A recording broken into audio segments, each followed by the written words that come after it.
Hello everybody and welcome to our first show match against Oxford University. I'm Zane and casting with me is...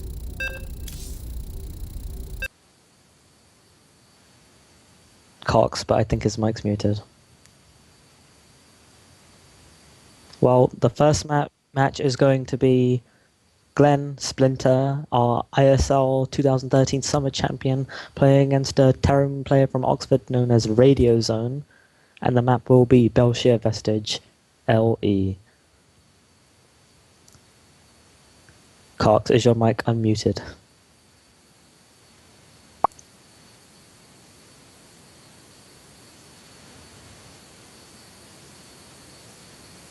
Well, Cox is talking right now. I don't know if he's muted.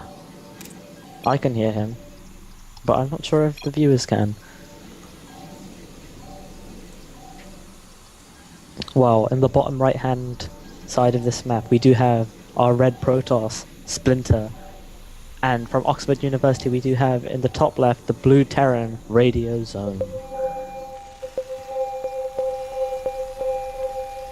We do have an annoying Oxford spectator pinging the minimap. And so far everything seems standard. No SCV coming out particularly early, so we won't be seeing any 11-11 proxy racks for this game at least. And things look normal for all the Protoss, no proxy shenanigans going on. But we may see an aggressive 11 gate build, but that remains to be seen. And Cox, I still can't hear you.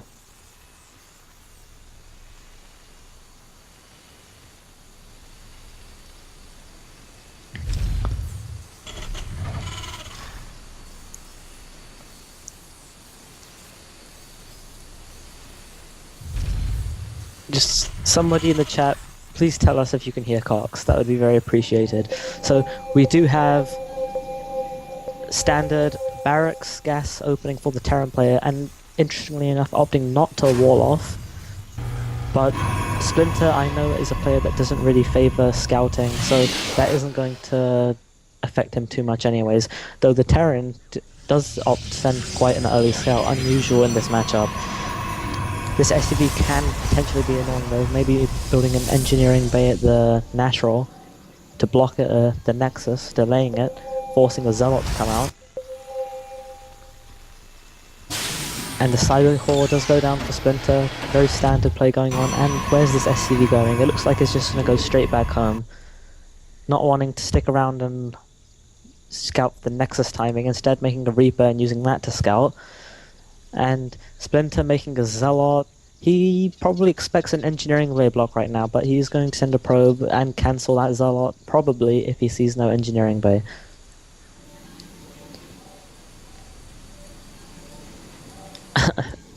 Interesting mule placement behind the mineral line. And the Reaper is out, followed up by a reactor. And the Nexus does go down and Zealot was cancelled.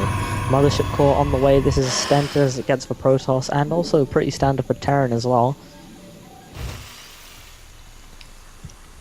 That Reaper is on the way. It's going to scout the Nexus, most likely.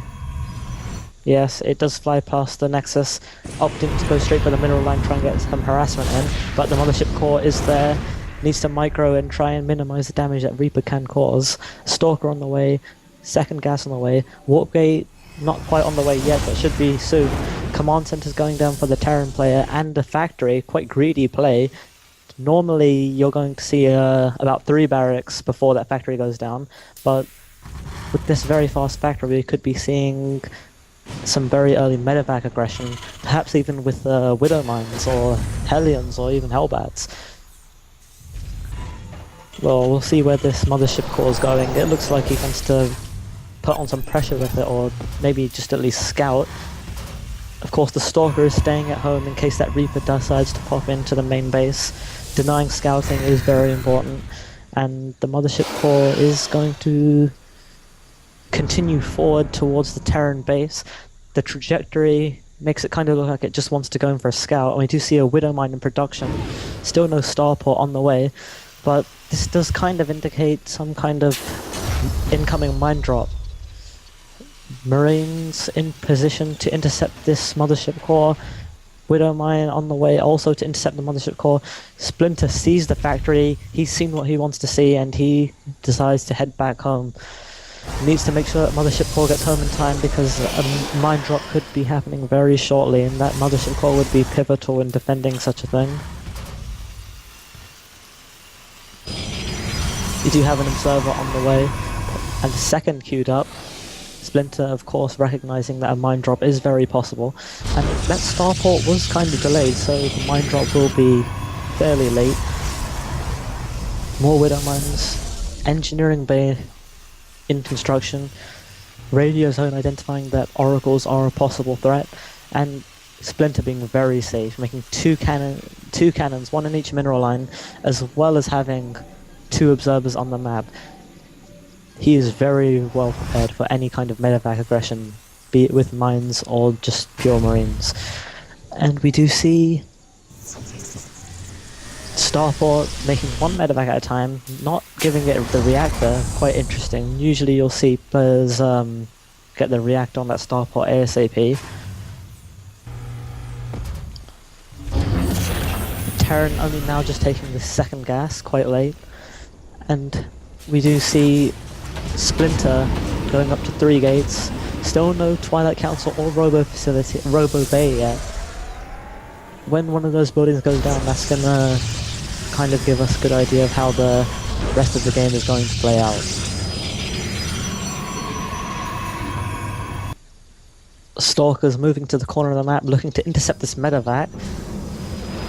Speed boosting, seeing the Stalkers and moving out. Photon overcharge does go down, the Widow Mines burrow in quite peculiar positions. The Observer does reveal them, and this mine drop does 0 damage. He does escape with the medevac, but a lot of units died. The Observer does scout to see exactly what's going on, and the third CC is pretty fast for the Terran player. That Observer needs to go in and see the timing. We do see the Robo Bay is nearly done with the Twilight Council also halfway. We're probably going to see some Blink Colossus play coming down from our Protoss player, and see how fast that Thermal Lance goes down. Radio Zone though not giving up with the medevac pressure, and medevac hiding here. He's probably going to wait until these Hellions come in and do some multi-prong aggression. Of course, there is the mothership course with 140 energy. It will have a photon overcharge ready when the Hellions come in, and a lot of units, and even a photon cannon. I'm not sure if either of these aggressive attacks will do anything, and the medevac is fended off by the Stalkers. The Hellions do come in. How many probes will they get? I think about 3 or 4. Well, so far only 6 workers have been killed this game, and when you open up with an aggressive mine drop build, that's not what you want. If we look at the worker count, we can see that the Terran is 2 or 3 ahead, 53 SCVs now to 49 probes, with that third CC also very fast, but the economies are closer than Radio Zone would have hoped with his opening. We do see Colossi on the way, Blink on the way, +1 attack on the way. Third Nexus does go down at 11 minutes. That's fairly late, but Radio Zone's third CC was pretty fast, but he hasn't yet floated it to a third base, so it's not quite operational just yet. Double engineering bay for the Terran player compared to the 1 forge for the Protoss, so we will be seeing an upgrade advantage for the Terran player shortly. Splinter probably wants to get down that second forge so he can catch up on the upgrades. Upgrades, of course, very important in this matchup. The Observer, Splinter checking for the third base. He's saying okay, it's not there, but it is on the way. He probably will see it. He does see the SCVs transferring, so yeah, he knows what's going on. The third base is about to land, and we do see a Reaper and a Zealot chilling at the Zelnaga tower. Reaper trying to micro, Zealot is on hold position, Hellions coming in to help, and that Zealot is going to die, but not before getting a few swipes off on that Reaper, nearly killing it actually. And we do see only now that Starport getting the reactor. Usually you want to get that reactor as soon as possible. And we do see even a second Starport on the way. Radios are clearly very scared of these Colossi. I mean, he doesn't have any Vikings out on the map. And he is going to pressure the third base of Splinter with this small task force scanning, seeing that the army isn't anywhere in sight. Going for the probe, but I question that stim. He's trapped himself into the corner. I mean, he can lift, but he did sacrifice quite a few units, killing only a few probes, and the Photon Overcharge is going to go down, targeting the medevac.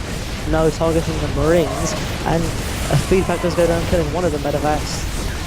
This drop, not very effective, killing a few SCVs, but ultimately, even getting picked off by the Stalkers. And if we look at the if we look at the worker count though, it is 70 SCVs to 48 probes. That's quite more of a disparity than I thought. But the army for Splinter is just so much stronger. The supplies are quite even, but the army supply for Splinter is much bigger, and there's only 2 Vikings out on the map compared to the 3 Colossi from Splinter, and even Templar on the map with no Ghosts or Ghost Academy in sight. The Hellbats are an interesting choice. They do very well against Charged Zealots, but as we can see, the Colossi are the main part of the army here, and the Observer from Splinter does scout the army composition of the Terran player, so he knows exactly what he needs to do.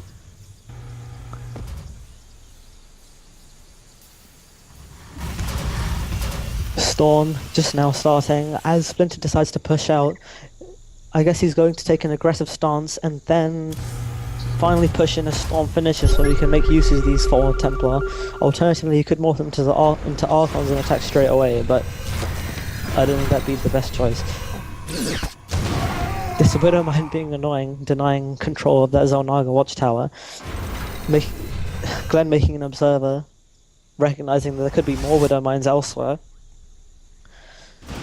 And if we do look at the worker count, 84 SCVs, that's way too much. As a Terran player, you want about 60, 70 max. 86 is way overkill.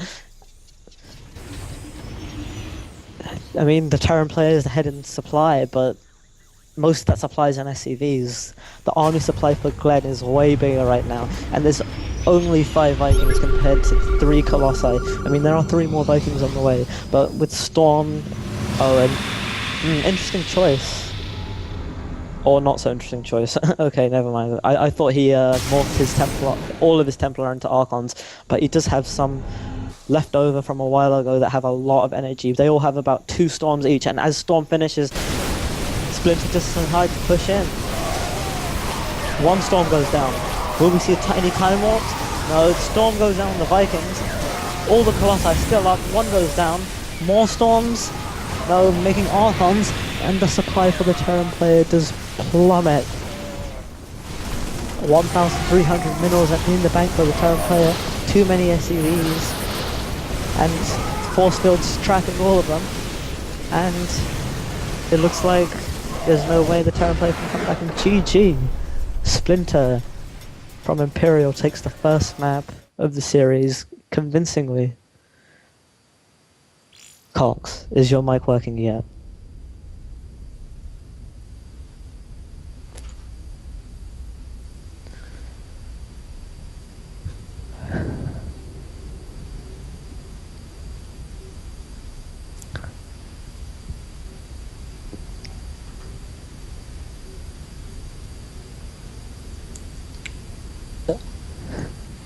Can someone in chat please tell us if Cox's mic is now working?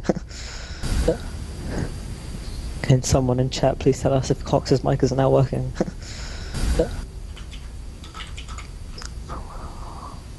Well, in any case, the next map will be Polar Knight, and we will be seeing Nihilwap, a Zerg player from our team, playing against, let me see, a Zerg player from Oxford. No, a Protoss player, excuse me.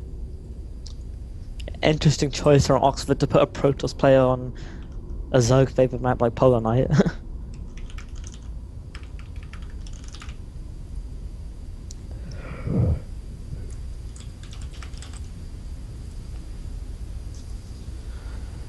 Okay. I think we might have to restart the stream.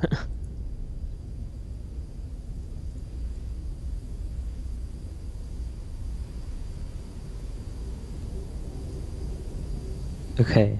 Hopefully everyone will be able to hear clocks now. I won't have to solo cast again.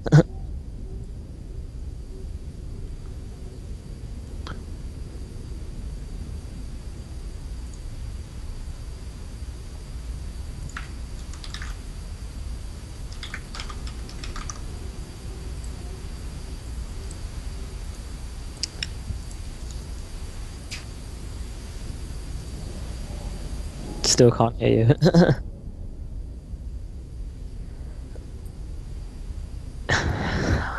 I must sound really awkward right now talking to myself.